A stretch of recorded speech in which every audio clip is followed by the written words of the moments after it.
Ahead on NewsWatch, new polls show Donald Trump and Hillary Clinton running neck and neck as Clinton accuses the FBI of trying to influence the election.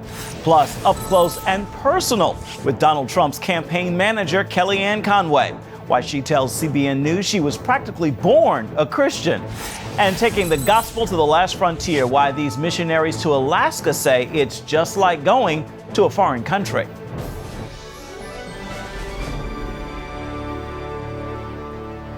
And thank you so much for joining us for CBN NewsWatch. I'm Ephraim Graham. The election is exactly 1 week away, and with polls tightening, the candidates are pushing full speed ahead.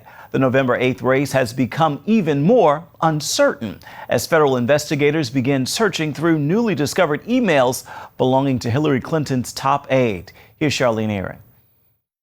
The FBI is combing over thousands of emails on a laptop of Anthony Weiner, the estranged husband of Huma Abedin, a key aide to Hillary Clinton. Weiner is under investigation for allegedly sexting an underage girl, and some of his wife's emails ended up on his laptop computer. Officials have obtained a warrant to search those emails, but it is unlikely the review will be completed by Election Day. The race for the White House has tightened dramatically in the last several days. The gap was closing even before Friday's news that the FBI would reopen the investigation into Clinton's emails. But now the race is virtually a dead heat. Even though the polls are close, Clinton still has an apparent advantage in the Electoral College, so both candidates are hitting key swing states where the election will likely be decided. Clinton sounding defiant about the email controversy. I'm sure a lot of you may be asking what this new email story is about and why in the world the FBI would decide to jump into an election with no evidence of any wrongdoing with just days to go. That's a good question. Campaigning in Michigan, Donald Trump kept his focus on Clinton's latest controversy. The Clinton crime spree ends on November 8th. It's going to end on November 8th. And Clinton could face more problems in the days ahead. WikiLeaks is reportedly set to release more hacked emails related to the presidential campaign. WikiLeaks has already caused another problem for Democratic operatives. CNN dropped former analyst Donna Brazile after WikiLeaks revealed she had given a question from one of the debates in the Democratic primary to the Clinton campaign before the debate. No one knows what effect the FBI investigation or WikiLeaks releases will have before Election Day. The last week before the election could be as unpredictable as the entire campaign has been so far this year. Charlene Aaron, CBN News. The latest revelations have changed the presidential race, and they've led to new challenges for both campaigns. At the top of Trump's lineup is his right hand and campaign manager. CBN's Jenna Bratter sat down with Kellyanne Conway last week for this interview. Breaking news, Donald Trump. Donald Trump makes the headlines, some good, some bad. Are you calling him a liar? Well, we're taking his word for it. Are you calling him a liar? And we're taking him. And she is right by his side, campaign manager Kellyanne Conway. There's a corrupt rigged system, unfair to us, unfair to Mr. Trump, unfair to the campaign. This is how most of America sees her, but Kellyanne is quick to point out these appearances only skim the surface of her responsibilities and who she is. Tell us a little bit about your faith journey. My faith journey started the day I was born, the day I was conceived, because I was born into a very religious family where God and faith and country and family, of course, were always most important to us. And I was raised by a single mom, and my father left when I was about 2 or 3. And my mom was one of 4 girls. She was the youngest of 4 sisters. And everything that we did, we always invoked God. We always said a blessing to each other, to those in need, hung our heads, got on our knees to pray. How has this campaign tested your faith? If my faith has been tested at all, it's been that he's really treated very unfairly. And I think that he is persecuted in a way that is incredibly unfair and out of proportion. The media suffers from a lack of portion control when it comes to negative slop being thrown toward Donald Trump. And that's unfortunate, because I believe the voters deserve to have a free and open press. And I believe the voters expect and indeed merit a real conversation on the issues. Kate McKinnon plays you on SNL. She does. Do you have any tips for how she might improve her Kellyanne Conway? She's got Kellyanne Conway down pretty well. I've had a bad hair life, not a bad hair day. It's not my greatest asset. That's okay. I've got other skills and gifts. So she does play that pretty well. And I thought that Kellyanne's Day Off was done pretty affectionately. I know it's supposed to be, a zinger too, but it was done pretty affectionately and flatteringly.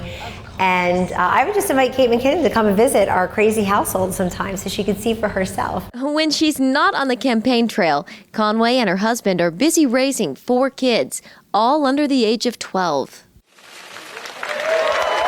I ask her what it's really like working with all the Trumps. The Trump family is they're just an amazing group of people. And they're an amazing family, so cohesive, so supportive of each other, and so very much the product of their father, and certainly their mothers, but so much the product of their father. So come November 9th, no matter what happens with the election, what's next for you?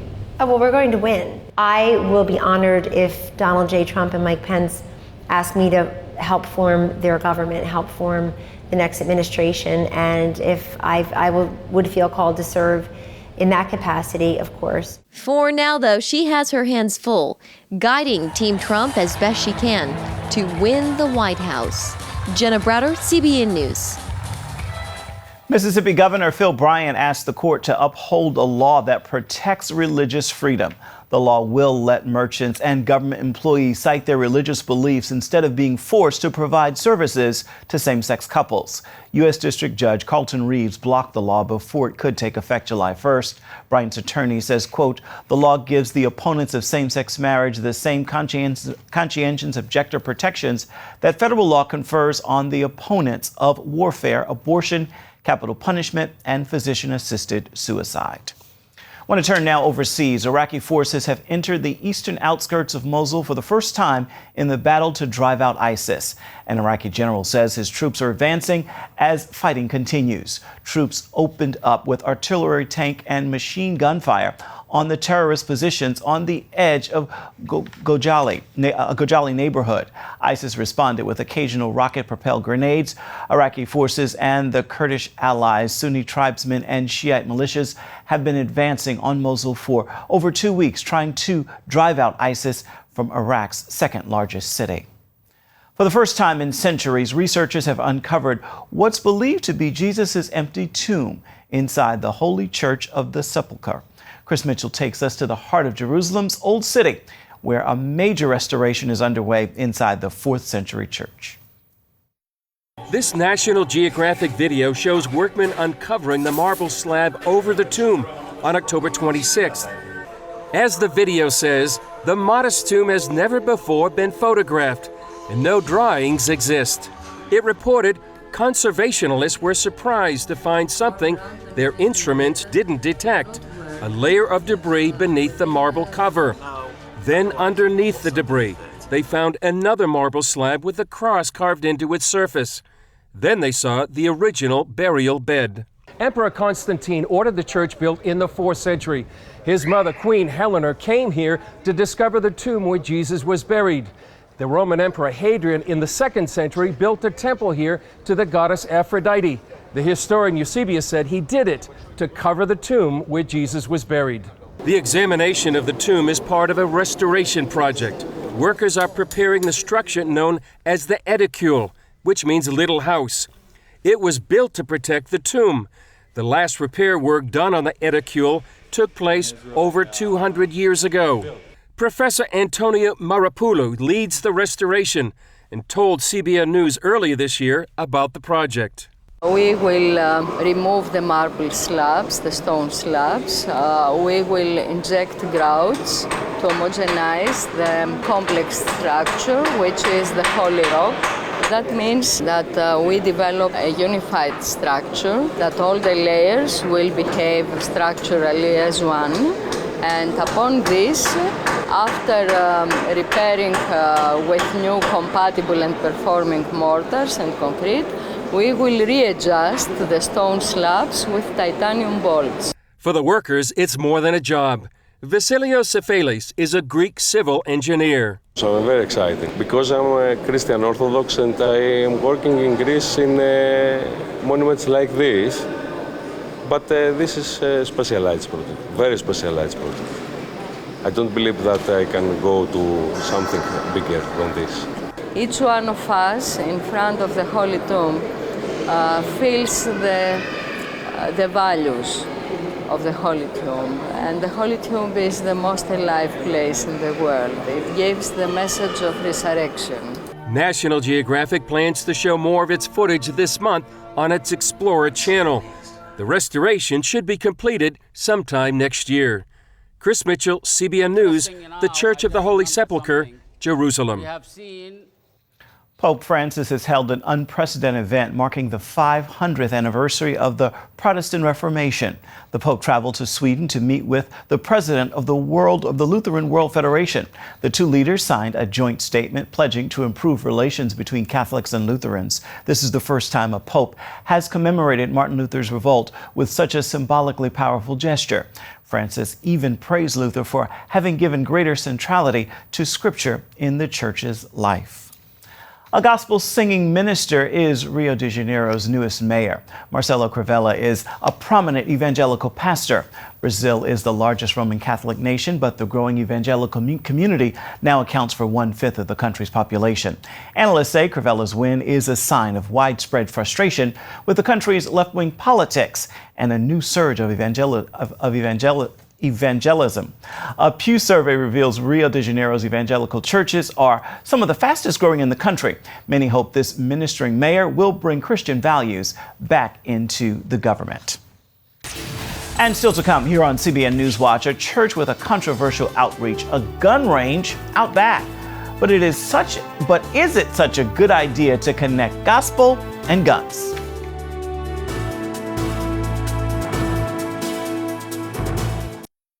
Talk about guns and the Second Amendment in a crowd, and sparks are sure to fly. And what if the church gets brought up in that conversation? Well, that all depends on how you look at the issue. Paul Strand takes us to Jemison, Alabama, where one congregation believes God and guns can go together. This quaint United Methodist Church in Rustic, Alabama holds a surprise out back. Now here's something you don't see every day. A church with a gun range. But according to church member Charlotte Powell, it wasn't always this way. Our church had this huge hole in the back. Pastor Phil Guin felt it was not only an eyesore, but also kind of dangerous. A large gully behind the church that was filled with kudzu, vermin, and snakes. My husband said one day to one of our church family members, said, "Too bad we can't just put a gun range back there." And that was when the idea began. The more I thought about it, the more I liked the uniqueness of it and the idea of doing ministry in such a unique way. Yes, reaching people through a gun range, and it's working. Private citizens, law enforcement, and even church security teams flock to train and shoot here. Not everyone loves the idea, however.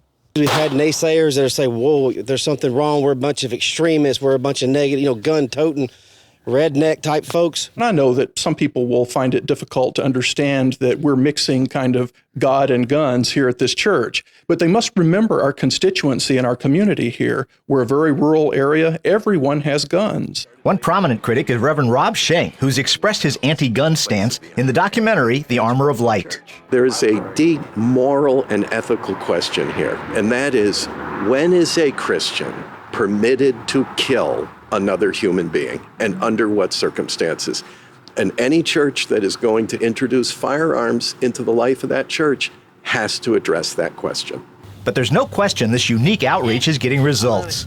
3 weeks ago, we had 5 different churches that came in and had a gun safety class. We already have people showing up here that probably would not darken the doors of any typical church. So we see this as an evangelistic opportunity. Not everybody that you want to reach with the message of Christ is going to walk in the church door. But there's a chance that if you've got something unique that is important to them and that they like, that they'll come to see and perhaps have an opportunity to hear just exactly about the saving grace. For Schenck, it appears to be about consistency on the life message. If we are pro-life and respect the sanctity of all human life, then we probably shouldn't use training to kill as a first step in introducing the gospel. But new shooter Deanna Van views it more from a protection perspective. If somebody breaks into your house, I mean, what are you going to do? Hit them with a broom? The people here are the salt of the earth kind of people that are all across this great country of ours. And they're not interested in, using guns in violent ways. However, they recognize as well that there are times when weapons must be used. The pastor's teen son, Philip, agrees, like when it comes to defending your loved ones. I would, take a bullet for any of my family, and I would dish a couple out. Jesus laid down his life for us, and we're here to protect our lives for him.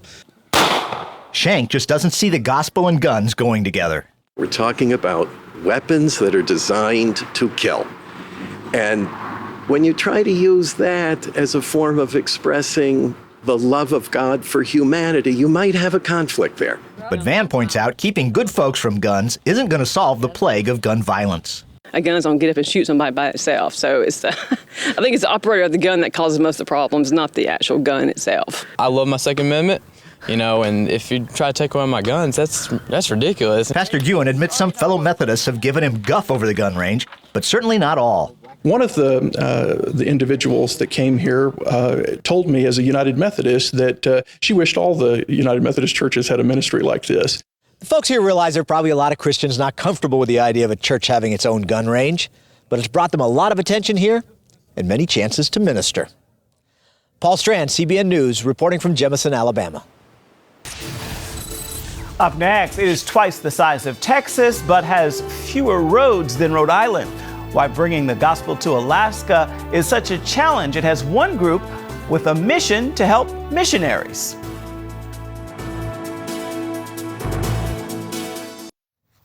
Families across the U.S. and even abroad are answering the call to the mission field in a place you might never think of, Alaska.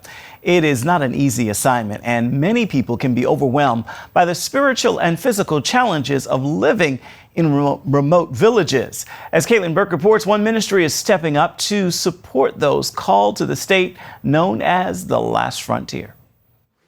Alaska is by far the largest state in the nation, and much of it is land where no one can live. You're looking at a state that's more than twice the size of Texas, that has fewer roads than the smallest state in the country.